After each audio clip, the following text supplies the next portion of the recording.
안녕하세요. 존입니다. 요즘 주식시장이 정말 지옥 문턱까지 갔다가 오늘 살짝 다시 원래 인간 세계로 살짝 돌아온 것 같습니다. 저 또한 계좌가 정말 많이 빠졌는데요.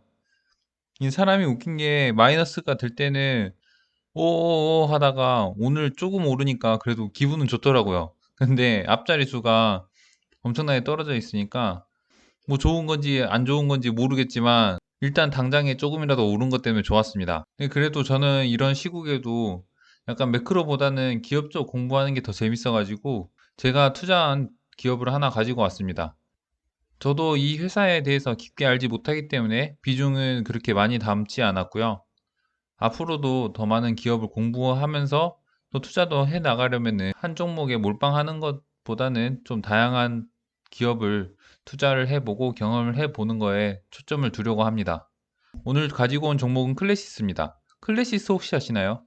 클래시스는 몰라도 슈링크는 아실 거예요. 슈링크. 슈링크가 정말 몇 년, 2년 전만 해도 엄청나게 핫했었는데요. 유튜버들이 다 슈링크 후기들을 올린 영상들을 정말 많이 봤었는데 그 슈링크를 만드는 회사입니다. 예전에도 주가가 한번 진짜 좋았었고 한참 이름 날리는 회사여가지고 아마 주식 하시는 분들 중에는 모르시는 분은 없을 거라 생각이 됩니다.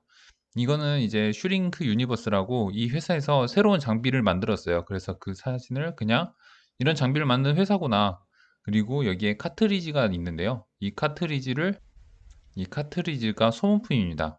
그래서 이 기계를 팔고 그리고 이 소모품으로 이 카트리지를 제공하는 회사라고 이해하시면 됩니다. 그러면 이제 본론으로 들어가겠습니다. 클래시스를 제가 선택한 이유는 영업이익률이 일단 미쳤어요.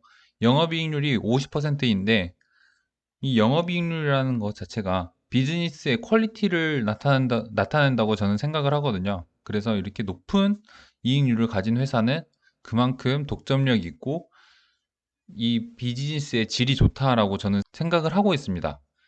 그런 의미에서 클래시스의 50%의 영업이익률은 정말 엄청나다고 생각이 돼요. 한번 생각을 해보면은 영업이익이라는 것 자체가 이 매출단에서 판관비나 매출 원가가 빠져서 영업이익이 결정이 되게 됩니다. 그렇단 말은 이 회사의 비즈니스가 경쟁력이 없을수록 더 높은 이익을 남기지 못하고 예를 들어서 뭐 제조업체가 많다. 이 물건을 만드는 회사가 정말 많으면은 그 중에서 가장 싼 걸 쓰기 때문에 자연스럽게 마진율이 낮아지게 됩니다. 그래서 영업이익률이 높다는 거는 그만큼 이 회사가 독보적이다라는 것을 보여주고 있는 거고요. 그리고 원가율이 낮더라도 이제 광고가 센 경우가 있습니다. 그 광고가 센 경우에도 영업이익률이 떨어지게 되는데 예를 들어서 오스템 임플란트와 디오라는 회사를 비교를 해봤을 때요. 디오라는 회사는 오스템 임플란트보다 영업이익률이 더 떨어집니다. 그런 이유가 이제 판관비가 좀 세게 나와요. 무튼 다시 본론으로 들어가서 갈 길이 먼데 계속 헛소리만 하네요. 저는 일단 볼 때 영업이익률을 보고 그거보다 더 중요한 거는 매출 성장을 봅니다. 성장이 없는 회사는 미래가 없다. 주가의 상승도 없다라는 생각이 들어서 일단 매출 성장을 하고 그리고 영업이익률을 높게 가져가는 이런 숫자가 좋은 회사를 저는 좋아합니다. 다만 이런 회사를 골랐을 때 문제가 뭐냐? 바로 이게 피크아웃의 우려가 있다는 겁니다. 클래시스 같은 경우는 영업이익률이 진짜 50% 이상을 유지한다는 거는 그냥 미쳤다라고밖에 말이 안 되거든요. 그러니 이 회사가 앞으로 더 성장을 하지 못한다면 그리고 영업이익률이 떨어진다면 이 회사는 피크아웃을 정통으로 맞게 될 것입니다. 그래서 그 부분에 좀 유념을 하셔야 되고요. 또 어떤 회사는 이런 경우도 있겠죠. 매출은 오르고 있지만 이익률이 떨어지고 있는 회사가 있어요. 그런 떨어지고 있는 회사는 이익률이 떨어지는 거니까 원가가 높거나 판관비가 높거나 그런 영업적인 환경 때문에 영업이익률이 떨어지는 경우가 있는데 만약 그런 회사의 경우에 매출만 계속 올라가고 있다면은 그 원자재 압박이 좀 낮아지는 순간 이익률이 확 올라가기 때문에 또 좋은 결과가 있는 그런 기회도 또 삼을 수도 있긴 합니다. 무튼 그래서 저는 가장 중요한 거는 매출이 계속 성장을 하느냐, 외형 성장성이 있냐를 가장 우선 봅니다. 그런 의미에서 클래시스는 이렇게 외형 성장을 예전부터 계속 꾸준히 해오고 있고요. 영업이익률 또한 계속 올라가고 있습니다. 이 올라가는 이유와 높은 영업이익률은 앞으로 이야기를 좀 더 드리도록 하겠습니다. 슈링크 장비와 사용하는 카트리지가 메인 비즈니스 정도로 알고 있다. 저도 똑같아요. 그냥 이 정도 알고 있다로 시작을 하는 겁니다. 그리고 이제 하나씩 궁금한 것을 정리를 하고 거기에 대한 답을 찾아가는 거죠. 클래시스를 선택한 이유는 매출의 성장이 계속된다면 주가는 이 고점에서 이만큼 떨어졌는데 매출의 성장이 계속되고 이익률이 지속이 된다면은 전고점을 찾아갈 수 있기 때문에 이 회사를 또 고른 겁니다. 주가의 흐름을 한번 보시겠습니다. 주가의 흐름은 지난 2019년부터 해서 거의 텐베거가 나왔죠. 작년 7월에 이렇게 피크를 찍고 한번 떨어지고 이렇게 올랐다가 다시 떨어지게 됩니다.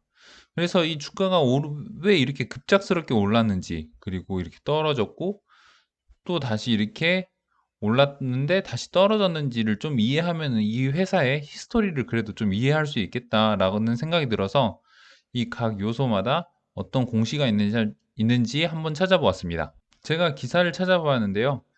그 4월 5일 기사입니다. 베인캐피탈 클래시스 인수 완료라는 기사입니다.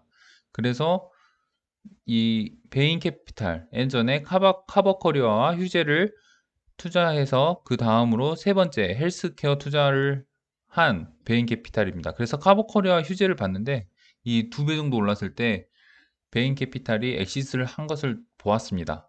그래서 이 보통주 거의 4천만 주 가까이를 출자 자금 3,500억을 출자해서 인수를 하였다라는 게 이제 요지인데 4월 5일이 언제냐?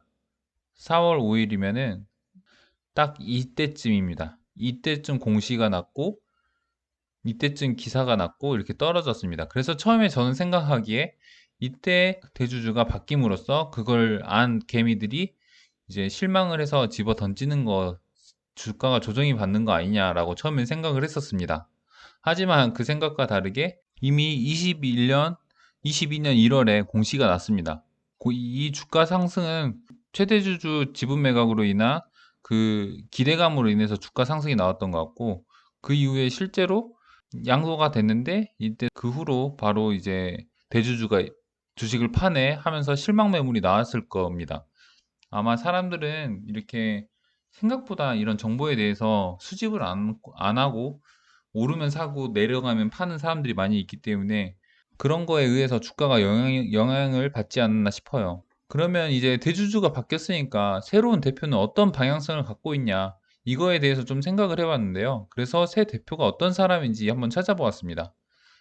그냥 새 대표는 전문 경영인입니다. 전문 경영인 하면 떠오르는 게 뭔가요? 오너들은 뭔가 오너들의 뜻으로 그 뜻과 꿈과 그런 걸 가지고 회사를 더 키우려는 게 목적인 게 저는 오너라고 생각을 하고 그러면서 그리고 위험할 수도 있고 무모할 수도 있는 도전을 할 수 있는 게 또 오너라고 생각을 합니다.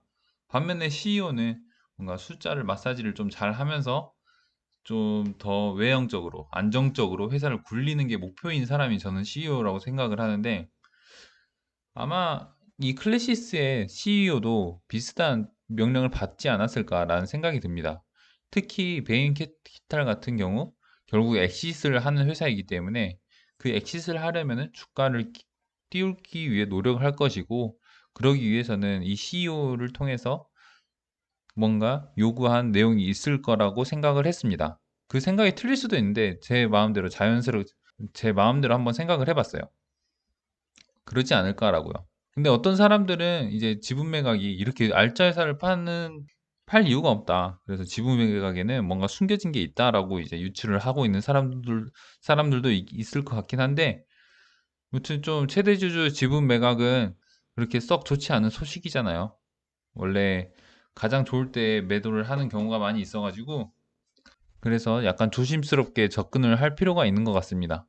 근데 그 전에 베인 캐피탈이 이제 카보코리아 휴재를 2배를 올려서 팔았잖아요. 4천만 주 정도 되니까 계산을 해보면은 이 사람들이 클래시스를 인수한 한 주당 가격은 16,900원 정도입니다.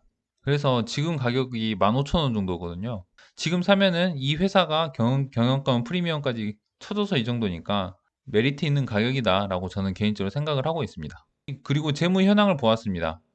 클래시스는 매출액이 계속 늘고 영업이익률이 계속 높은 만큼 ROE도 20을 넘어갑니다. 20을 넘어가지만 확실히 덩치가 점점 커지고 돈을 벌어가는 게 많기 때문에 이렇게 ROE가 조금씩 꺾여가고 있는데요.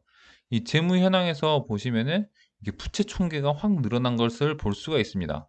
이 부채 총계를 늘어난 거는 저는 어떻게 느꼈냐면은 결국 부채 총계를 늘렸단 말은 사업을 부채를 땡겨서 더 크게 하겠다는 소리입니다. 그 말, 그리고 ROE라는 것은 이제 equity, 자기 자본 대비 리턴을 나타내는 지표인데 여기에는 부채가 들어가지 않습니다.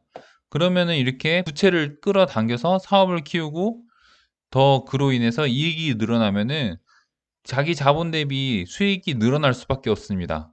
그래서 ROE가 앞으로 향후 이 부채를 땡겨온 거에 대한 실적이 반영이 됐을 때 ROE가 더 높아질 것인데요. 저희가 고 ROE의 함정이 있죠. 고 ROE는 자기 자본이 아주 작고 부채율이 엄청 높은 경우에 고 ROE가 될 수도 있고 아니면은 너무 신생기업, 자기 자본이 정말 작은 신생기업이 또 ROE가 높습니다. ROE가 중요하다라고 워렌 버핏도 되게 많이 말을 하는데 그 두 가지 함정을 좀 잘 걸러야겠죠.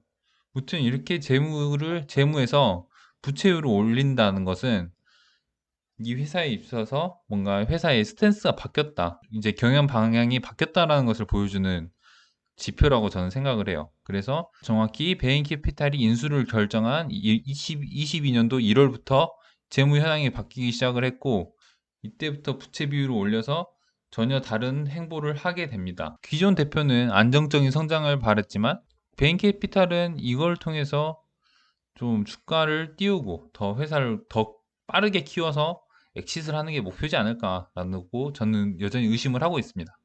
다만 요즘같이 고금리 시대에서는 부채 비율이 높으면은 금융 비용도 많이 커지니까 거기에 대한 리스크를 안고 있죠. 부채 비율이 지금 80%까지 커졌는데 80%면은 막 그렇게 그다지 큰 축은 아니지만 그래도 조심을 해야 된다. 3분기에 어떻게 금융 비용이 반영되는지도 같이 확인을 해 볼 필요가 있다라고 저는 생각이 듭니다. 그래서 첫 번째 글은 이렇게 숫자를 살펴보고 제 생각을 자유롭게 정리를 해 보았습니다. 그리고 두 번째 글을 한번 보시겠습니다.